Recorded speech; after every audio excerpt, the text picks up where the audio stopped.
આજથી 23મી મે સુધી રાજ્યભરમાં વરસાદનો ખતરો। આજે દક્ષિણ ગુજરાત અને સૌરાષ્ટ્રના 4 સહિત 18 જિલ્લામાં છૂટાછવાયા સ્થળોએ ગાજવીજ સાથે વરસાદની આગાહી।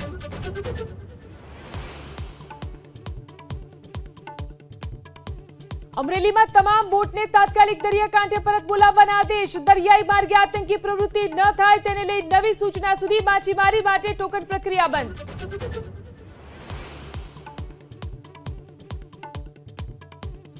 એબીપી અસ્મિતાના અહેવાલ બાદ રાજકોટની પદ્મકુંવરબા હોસ્પિટલનું પ્રશાસન થયું દોડતું। પંખા નાખવાની કામગીરી હાથ ધરાઈ। રિનોવેશનનું કામ ચાલતું હોવાનો સિવિલ અધિક્ષકનો લૂલો બચાવ।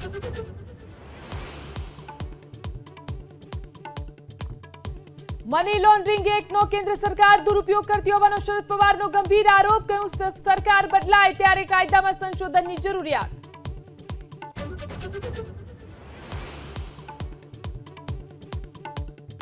ભારતીય સેનાને વધુ સશક્ત બનાવવાને લઈ મોટો નિર્ણય। દારૂગોળા ખરીદવા 40,000 કરોડ રૂપિયાનું સંરક્ષણ સંપાદન પરિષદે આપી મંજૂરી।